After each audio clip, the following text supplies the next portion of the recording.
Nós estamos fazendo cada terceiro domingo de cada mês uma viagem rapidinha, um bate-volta até Roma, estudando a carta de Paulo aos Romanos, né? E nós já estamos no capítulo 6. Nós vamos abrir Romanos, carta de Paulo aos Romanos, capítulo 6. Hoje não está tão frio, né? Está um tempo bem maluco, mas hoje não está tão frio. Mas lá em Roma está na temperatura dos 32 graus, lembrando que é o verão europeu. Então, se prepare para viajar até Roma, conhecer aquelas ruazinhas com restaurantes, com comidas italianas, né? Mangia che te fa bene, tutti buona gente. Eu estava vendo uns trailers de filmes ontem no YouTube. Não sei quantos de vocês já assistiram aquele filme, já ganhou Oscar, já saiu do cinema inclusive, que é O Homem-Pássaro, o Birdman, com Michael Keaton. É um filme que ele faz uma alusão a ele mesmo quando fazia o filme Batman. Quem assistiu o filme Batman lá nos anos... Não esses novos, a Kim Basinger era a namoradinha dele, mas é um filme bem antigo, com ele como Batman, o mesmo que fez o Birdman. E nesse filme, ele relata, nesse Birdman, a realidade que ele estava vivendo no filme Batman. Por isso que ganhou o Oscar e tal, porque ele negou fazer o terceiro filme Batman e veio uma crise existencial sobre a vida dele.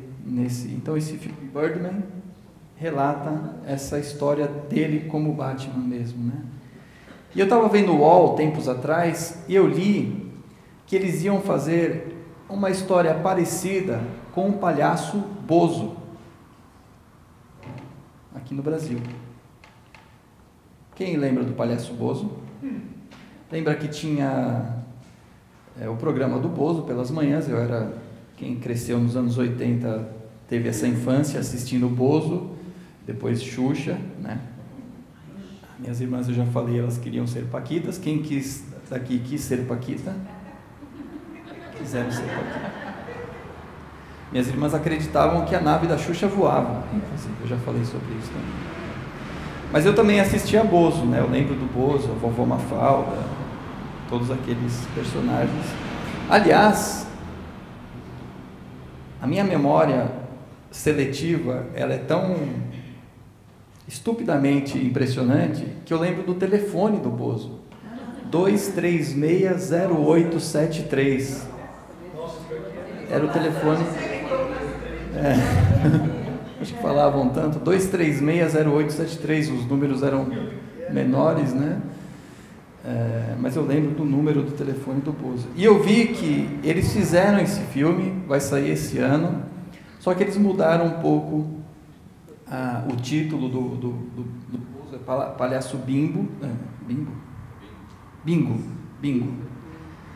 Ele não tem aquele cabelo vermelho, mas tem um cabelo azul, e faz o que o Arlindo, eu não sei se é Barros ou Barreto, acho que é Barreto, Arlindo Barreto, o personagem, o que dava vida ao Bozo, um deles, porque o outro era aquele outro que ainda faz o programa do Silvio Santos, o Ricardo não sei o quê, e o outro eram três.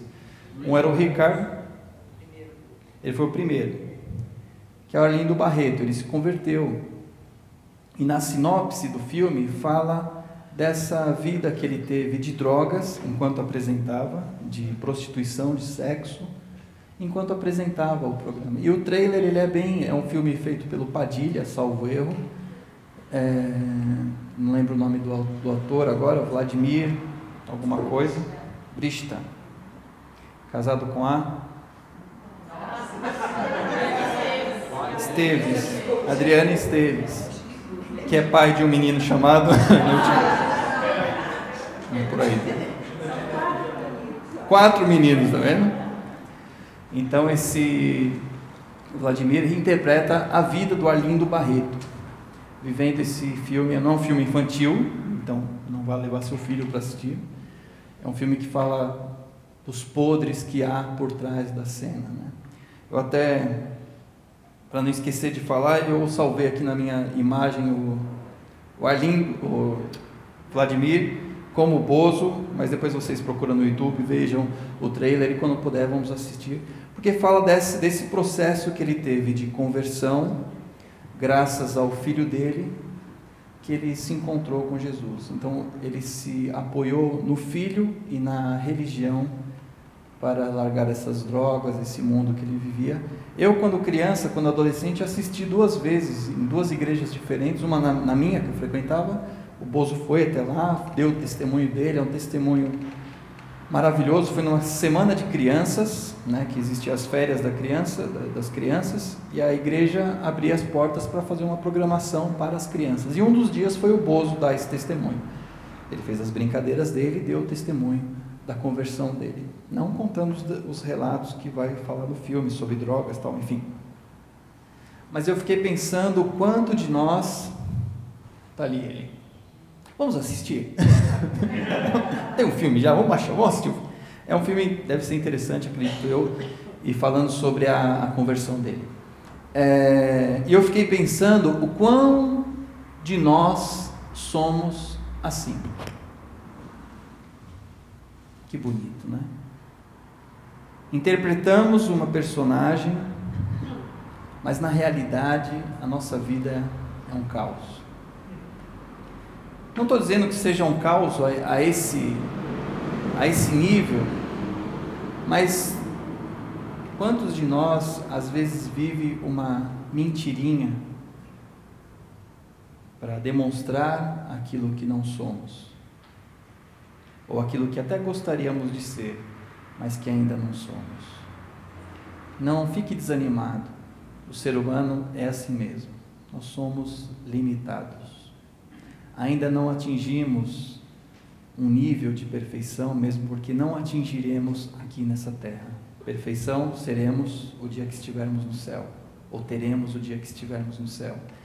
Mas nessa caminhada, o nosso exercício diário deve ser sempre diminuir as máscaras que nós colocamos e sermos adoradores verdadeiros. Capítulo 5, finalzinho do 5. Lembrando, não vou repetir o que nós já conversamos sobre lembrando que é uma carta, né? A carta foi dividida em capítulos para nós encontrarmos, localizarmos onde queremos ler, enfim, mas a carta era uma coisa só, então ela foi lida, foi passada num texto enorme, né? Então, para a gente não perder o fio da meada, falamos sobre religiosidade, vamos falar um pouquinho sobre isso ainda hoje, sobre a circuncisão, sobre os judeus que estavam em Roma, aqueles que se converteram e foram para Roma, os cristãos que estavam em Roma quando se converteram no dia do Pentecostes, foram lá. No dia de Pentecostes estava gente de todas as nações e eles voltaram para Roma. Então Paulo escreveu essa carta, não conhecia os irmãos de Roma, mas escreveu essa carta tendo conhecimento que eles estavam lá, enfim, e foi tratando de diversos assuntos. Ele falou sobre pecado e falou sobre a fé de Abraão. Nós já conversamos sobre todas as coisas, tem os vídeos aí no YouTube, quem se perdeu pode se encontrar lá, ou muito antes disso, lendo, você pode reler os capítulos anteriores. No 5:19, ele faz, lembrando que Paulo escreveu essa carta como se estivesse respondendo para um crítico imaginário, um exercício de didática que ele fez para ensinar os irmãos, ou para passar de alguma forma mais prática para os irmãos aquilo que eles deveriam entender. Então ele foi fazendo algumas perguntas, como se alguém estivesse perguntando para ele, né? 5:19 e 21 e 19 a 21. Luizinho, você pode ler para a gente, por gentileza?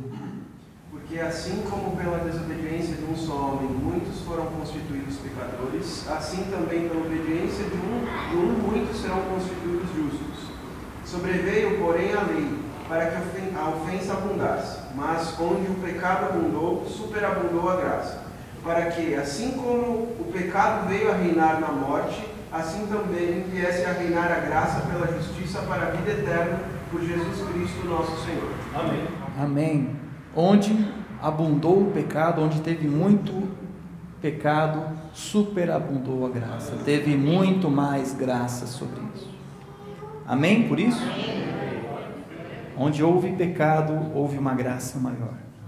Então, meus irmãos, nessa manhã está liberado. Quem quiser pecar, peque à vontade.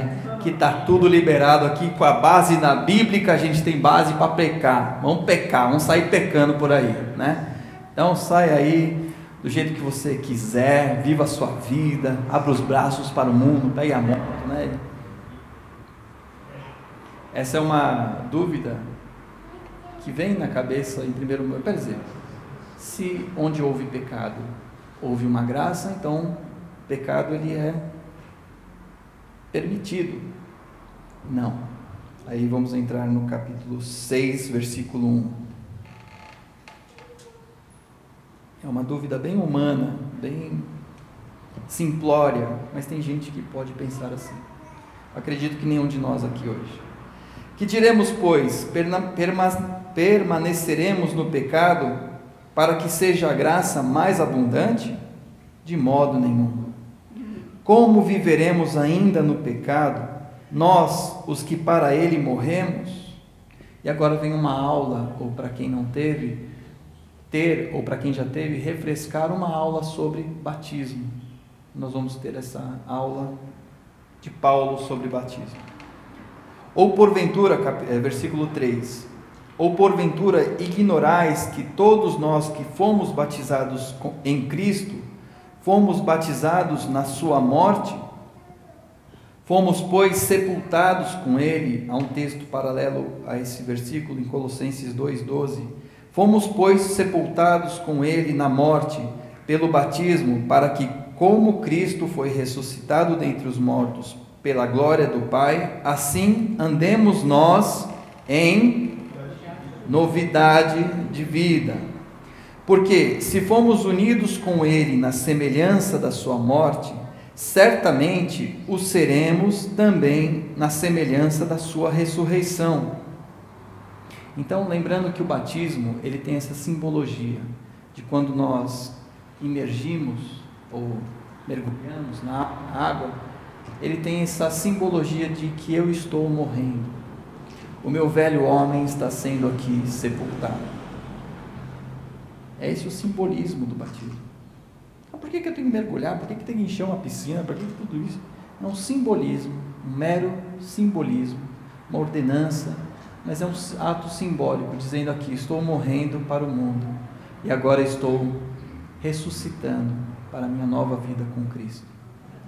Quando eu trabalhei com liderança de jovens, a gente tinha uma brincadeira que a gente fazia, que era o único homicídio permitido por Deus. Mate o velhinho. Pode matar o velhinho. Mas que velhinho? Aquele que está dentro de você, o velho homem.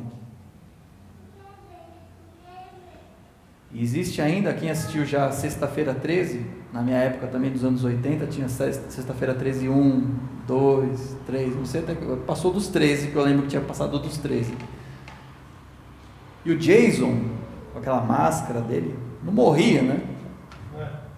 O velho homem tem dessa também com a gente. A gente acha, eu já matei esse velho homem, eu já não peco mais. Aí vem ele lá, ressuscitei. Não é? Não sei se acontece com vocês, talvez eu esteja falando aqui um testemunho pessoal, mas eu aceitei a Jesus e eu fui lavado pelo sangue e eu amo a Deus, e eu amo esse plano da salvação, mas comigo, não sei se com vocês, me ajudem a ser com vocês, se não for assim com vocês. Acontece de vir o desejo de fazer as coisas do velho homem. Com vocês também acontece? Ok, então estamos todos no mesmo bar, né? O Jason aparece para você também? Ele aparece para mim também. Eu não tenho a síndrome do pânico por causa disso, mas eu sei que ele está. Daqui a pouco ele passa ali na. Não é você não, desculpa, viu? Deus abençoe. Daqui a pouco ele passa ali na porta e fala assim: estou aqui, estou vivo, viu? E nós temos que matar esse velhinho todo dia. Todo dia eu tenho que matar esse velhinho. Ou velhinho que não morre, viu? Velhinho que não morre, né? Insistente. E eu tenho que matar. Então a campanha desse domingo é: mate o velhinho. Saia daqui e mate o velhinho que está lá dentro e que quer ressuscitar. O pecado, a vontade de fazer a coisa errada. Sabendo isto, versículo 6, que foi crucificado com ele o nosso velho homem, para que o corpo do pecado seja destruído, e não sirvamos o pecado como escravos. Um outro exemplo é de que nós servimos ao pecado como escravos. E uma vez que o pecado morreu, nós temos liberdade para servir a um outro Senhor, não mais o pecado. Esse exercício a gente tem que fazer diariamente. O pecado para mim morreu. Eu já não sirvo mais o pecado, eu sirvo a Deus. No capítulo 7, nós vamos falar isso daqui a 3, 4 semanas.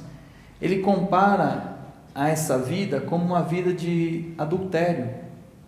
Uma mulher que é casada com um homem, esse homem morreu, aí ela está livre para se casar de novo. Tem uma outra expressão que me fugiu: contrair matrimônio com uma outra pessoa. Meu marido morreu, eu estou livre. O meu pai morreu, minha mãe casou-se com outra pessoa, está lá em Portugal. Um alemão, meu pai espanhol, e meu pai morreu, ok, mãe, ela veio pedir a mão, o Stefan veio pedir a mão da minha mãe em casamento para nós, né? Então, inverteu o papel. Não, em casa, Deus abençoe, tá? Bênção para ela, bênção, né? Vai ficar sozinha, tem um filho, vai fazer no dia 4 de setembro, junto comigo, no meu aniversário, 15 anos, está maior que eu, toca bateria. Tiago, está lá, acabou, meu pai morreu, minha mãe casou-se com outra pessoa. Sabe o que acontece? Eu vou usar esse exemplo porque é meu, eu não vou ser agressivo com ninguém. É que às vezes o adultério vem na cabeça para eu me relacionar com quem já morreu. Parece louco isso? Parece filme de ficção. Eu estou casada com uma pessoa agora, mas eu penso em me relacionar com uma pessoa que já morreu. É no mínimo zumbiano a coisa, né? Walking Dead, né? Você quer se relacionar com uma pessoa que já morreu? Isso é um absurdo. Você está louco? Está louca? E eu e você estamos nos relacionando com um pecado que já morreu? É a mesma loucura. Aceitamos a Jesus, andamos com Ele, mas eu quero me relacionar com quem já morreu, com quem está morto, fede, está podre, mas eu tenho desejo de me relacionar com o pecado que está morto. Tão louco quanto isso é a nossa vida cristã. Se esse exemplo é chocante para você, de uma pessoa que casou com uma outra pessoa porque o ex já morreu e quer se relacionar com ele, é louco isso? A nossa vida cristã, a gente vive reprisando isso em doses homeopáticas, em pequenas doses. Eu já parei de pecar e eu voltei a pecar. A igreja evangélica pouco fala de pecado hoje. E como ele nos persegue a todo dia, é todo dia que a gente deve lembrar. E sempre quando eu puder, eu vou fazer essa lembrança. Não é para dizer que você está pecando, é para dizer que eu e você estamos pecando. Nós estamos pecando. Porque enquanto houver isso aqui, essa matéria, que um dia a terra há de comer, existe chance de pecado. E ele está à porta. Lembra de Caim e Abel? O mal está à sua volta, mas você deve dominá-lo. A Bíblia fala que o inimigo anda como um leão ao nosso derredor. Fala também que o anjo acampa ao nosso redor. Derredor. Redor. Derredor. Redor. O anjo do Senhor está nos livrando. O anjo do Senhor, Jesus, Deus, o Espírito Santo. O inimigo está aqui, ao derredor. Mas se eu abrir uma brecha, ele vem e entra. O campo de força, redor, Deus, o Senhor, o Espírito Santo, se eu abrir uma brecha, ele vai entrar por aqui. Por isso o anjo do Senhor acampa ao nosso redor. Veja se não há nenhuma brecha aberta. Porque onde houver brecha, ele vai entrar. Ah, mas eu tenho a minha vida inteira com Deus aqui, ó. Mas abriu aquela brecha ali, ele vai entrar por lá.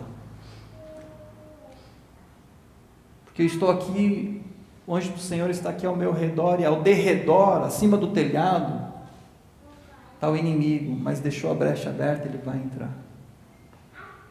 Que a gente vigie sempre. Tão lamentável quanto se relacionar com quem já morreu é eu, sendo salvo, voltar a pecar. Tão triste e lamentável quanto a cena que eu contei é a nossa vida frágil, anêmica, espiritual. E eu falo, não estou falando com dedo de acusador, estou falando como reconhecimento do que eu sou.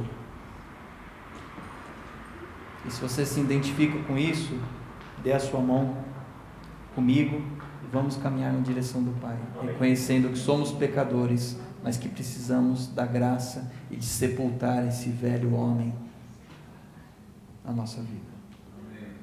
7. Portanto, quem morreu já está justificado do pecado. Ora, se já morremos com Cristo, cremos que também com Ele viveremos. Sabedores de que, havendo Cristo ressuscitado dentre os mortos, já não morre, a morte já não tem domínio sobre ele. Está vendo? Com Cristo foi diferente. Morreu, eu venci a morte e para mim acabou. É nele que nós temos que nos espelhar. Ah, não é possível, eu não consigo. A Bíblia fala que ele não dá nada que a gente não possa suportar. Resista. Livra-nos do mal. Virou tatuagem, virou frase pronta, mas é uma verdade do capítulo 6 de Mateus, da oração do Pai Nosso. Livra-nos do mal, pois teu é o reino, o poder e a glória para sempre. Onde eu parei? No 10, lógico.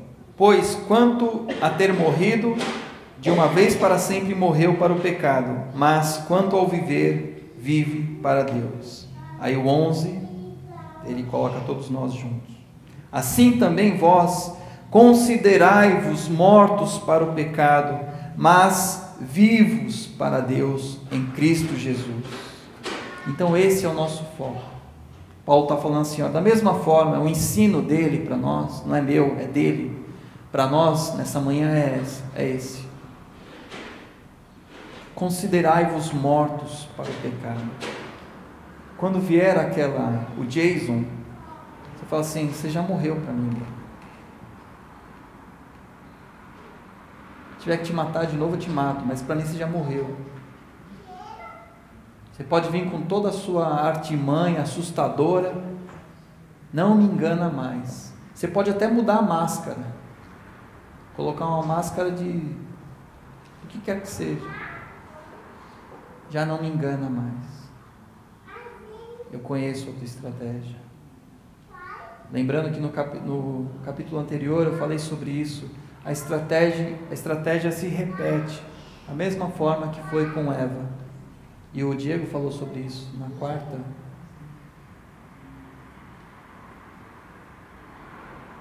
Olha, se você provar desse fruto, você será como Deus, conhecedor do bem e do mal.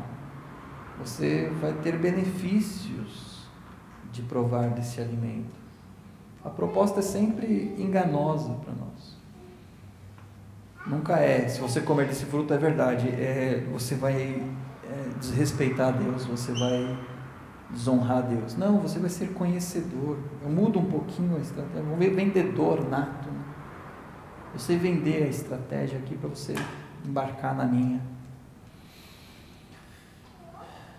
Assim também, 11 de novo, considerai-vos mortos para o pecado, mas vivos para Deus, em Cristo Jesus. Esse é o nosso foco. De tempos em tempos é sempre bom relembrar isso. Eu tenho que considerar morto, me considerar morto para o pecado e vivo para Deus. Obrigado, Senhor, por trazer isso à nossa memória nessa manhã. Se a gente esquecer disso hoje à noite, hoje à tarde, que o Senhor mais uma vez nos perdoe e que a gente possa ter vergonha na cara para viver de forma santa, correta, buscando a santidade a cada dia. Versículo 12: não reine, portanto, o pecado em vosso corpo mortal, de maneira que obedeçais às suas paixões. Nem ofereçais cada um os membros do seu corpo ao pecado como instrumentos de iniquidade, mas oferecei-vos a Deus como ressurretos dentre os mortos, e vossos membros a Deus como instrumentos de justiça. O versículo 14 para mim é profético. Eu declaro isso para você nessa manhã. Porque o pecado não terá domínio sobre vós, pois não estáis debaixo da lei, e sim da graça. O pecado não terá mais domínio sobre nós. Ele pode vir tentar, mas ele não terá mais domínio. Amém? Amém. Em nome de Jesus. Em nome de Jesus. Aí o Alzheimer vem, né? Versículo 15. E daí?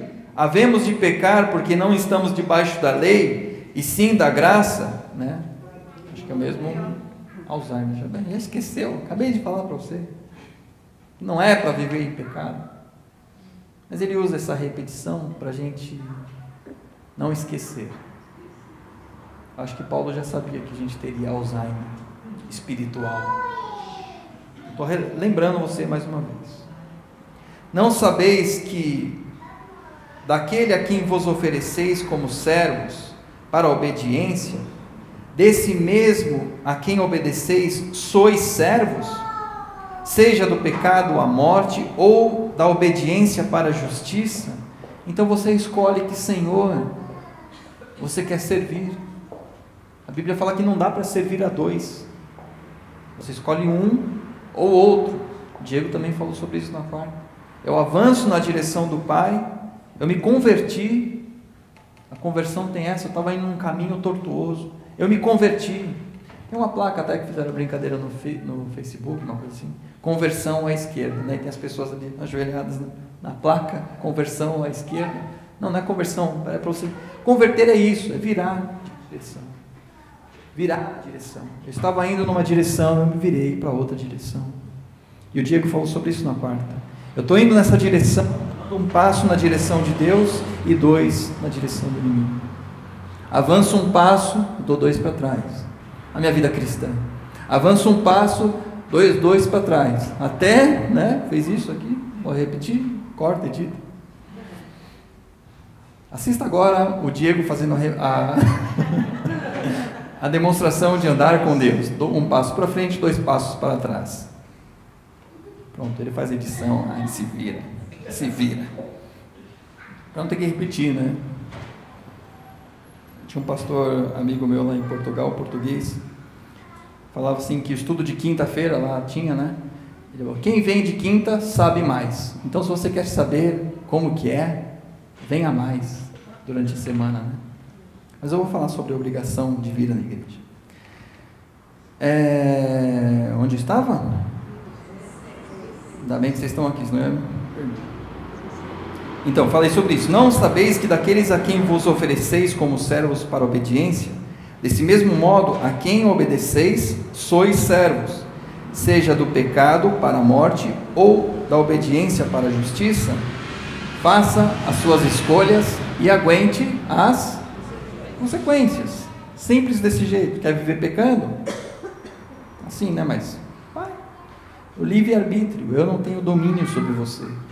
Se Deus, que é Deus, nesse aspecto, não tem domínio sobre você, porque Ele te deu esse poder de escolha, eu vou ter? Não. Se Deus, que é Deus, não tem, Ele falou assim, por isso que Deus é um Deus de amor. Que se Ele fosse autoritário, Ele falou assim, você não peca mais, prelim pim pim. Acabou, não peca mais. Mas o amor dele é tão grande que Ele fala assim, eu não sou um Deus autoritário, eu não sou um ditador. Você vem comigo se você achar que o meu caminho é interessante. Eu estou à porta batendo. Quem quiser, abre o coração. Quem não quiser, fecha o coração. Quer andar uma vida de santidade? Venha comigo. Não quer andar? Não venha comigo. É simples assim. Aguente as consequências. Mas graças a Deus, porque outrora, então não vamos sair desesperados, então vamos entrar num foco aqui. Mas graças a Deus, porque outrora, escravos do pecado, contudo, vieste a obedecer de coração a forma de doutrina a que fostes entregues. E uma vez libertados do pecado, foste feitos servos da justiça. Falo como homem, por causa da fraqueza da vossa carne. Então não há nenhum aqui super-herói. Paulo naquela época já falava sobre isso. Existe essa nossa limitação da carne. E ele fala sobre isso nos capítulos seguintes, que depois nós vamos estudar. Falo como homem, 19. Falo como homem, por causa da fraqueza da vossa carne. Assim como oferecestes os vossos membros para a escravidão da impureza e da maldade, para a maldade, assim ofereceis agora os vossos membros para servirem à justiça, para a santificação. Porque quando eres escravos do pecado, estáveis isentos em relação à justiça. Na linguagem de hoje diz assim, esse 20. Quando eram escravos do pecado, vocês não faziam o que é direito. Então, quando vocês estavam no pecado, vocês estavam errados. Não estavam fazendo o que era certo. Agora não. No 21. Naquele tempo, que resultado colhestes? Somente as coisas que agora vos envergonhais, porque o fim delas é a morte. Sabe que Deus nos perdoou, mas a consequência do pecado, às vezes ela permanece, para a gente lembrar.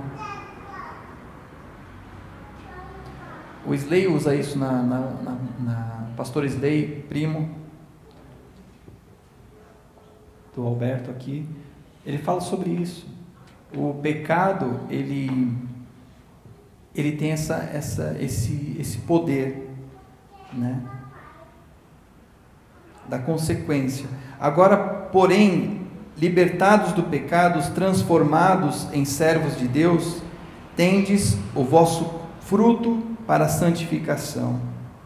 Agora, porém, libertados do pecado, transformados em servos de Deus, tende o vosso fruto para a santificação. Então aqui um exercício de vida cristã, dar bom testemunho. Amém. Ou bons testemunhos. E por fim, a vida eterna. A vida eterna é o nosso objetivo maior, mas daqui até lá, nós temos uma caminhada para seguir. E essa caminhada só é possível chegar até lá se nessa caminhada a gente buscar a santificação. Buscar a santificação sem a qual ninguém verá Deus. O versículo 23 para terminar. Apesar da crise financeira, do real não ser uma moeda muito forte, aliás, não é nada forte, o salário mínimo ser de só R$ 937, né? Lamentável. O versículo diz assim, 23 diz assim: porque o salário do pecado é a morte. Com crise financeira, sem crise financeira, com salário mínimo de R$ 937 ou de 50, 100 mil reais, o salário do pecado continua sendo a morte. Você recebendo em euro, em dólar, o salário do pecado ainda e sempre será a morte.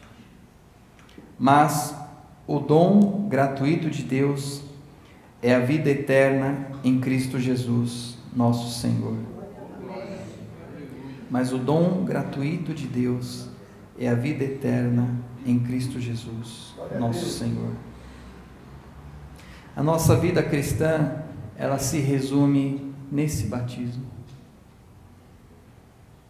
É esse batismo que nós temos que ter em memória sempre. Ou na nossa ceia, a ceia do Senhor, ela foi instituída uma vez por mês, aqui no Brasil, em alguns outros lugares do mundo. Mas quando Jesus se reuniu, isso sim o Wesley fala sobre na apostila dele, é uma lembrança. A Páscoa, essa refeição que eles tiveram naquele dia, foi um ato que eles tinham cultural da Páscoa, de comer aqueles pães asmos, pão sem fermento. Sabe por quê? Quem sabe por que eles comiam pão sem fermento? Por que esse pão sem fermento? Pão sírio é sem fermento? Não. Pão sírio, aquele lanche? Não. Mas existe pão sem fermento, né? Tem mercado, você procurar, você acha. Porque quando o povo foi ser liberto, isso tem o simbolismo da Páscoa disso, libertos da escravidão, a palavra de Deus diz assim, vocês preparem esse pão e não coloquem fermento, porque não vai dar tempo, vocês precisam sair, fugir. Então não dá tempo de comer, estão aqui na condição de escravos ainda. Não vai dar tempo de preparar essa massa, deixar ela fermentar. Então vai sem fermento mesmo, vamos embora. Por isso, quando fala de comer na festa dos pães, quando os discípulos chegaram para Jesus e falaram assim: então, Jesus, onde você vai querer ter essa refeição da Páscoa? Festa dos pães, lembra? Aquela festa que dura 7 dias, aquele pãozinho que você come sem fermento, para lembrar, trazer à memória que éramos escravos e fomos libertos, tivemos que comer pão sem fermento porque não dava tempo, tínhamos que fugir para ser liberto. Onde o Senhor quer comer? Vai na casa de um tal lá, indica lá e nós vamos comer lá. Então não foi numa ceia do Senhor. Ele instituiu numa festa que uma vez por ano acontecia. Então a ceia que nós temos uma vez por mês, ela não pode ser um ritual religioso se ele não for interiorizado.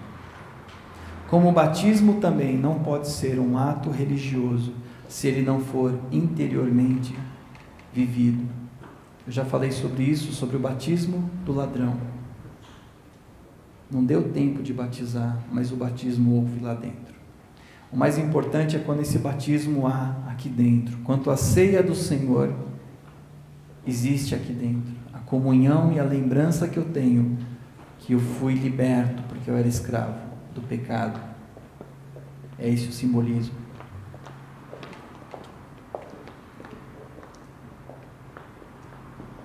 A minha oração é essa com vocês nessa manhã. Já terminei. Assim, versículo 11 mais uma vez. Assim também vós considerai-vos mortos para o pecado, mas vivos para Deus. Vamos orar? Amém. Que nessa oração você encontre com o seu eu. Converse com você mesmo e com Deus. Paulo, quando ele fala sobre a ceia, ele fala assim, uma frase que para mim é fundamental: examine-se, pois, o homem a si mesmo. Quando somos tentados a viver no Big Brother da vida, ou nos realities para julgar a vida do outro, Paulo está falando assim: examine a si mesmo. Jesus falou sobre isso. Quando a gente quiser tirar um cisco do olho do irmão, do olho do nosso irmão, examine-se a si mesmo. Tire a trave que está no teu. E assim, quando a gente vive assim, Essa para mim é a mensagem. Quando nós vivemos assim, de forma verdadeira, 24 horas por dia, o orar sem cessar, ele deve ser interpretado como em todo tempo a minha vida é uma vida de oração com Deus. Eu estou no carro, eu estou falando com Deus. Eu estou no trabalho, eu estou desenvolvendo alguma coisa no meu trabalho, mas eu estou aqui, Senhor, me ajuda. Pai querido, olha, tem essa situação, Deus, eu preciso de ajuda, eu preciso me concentrar.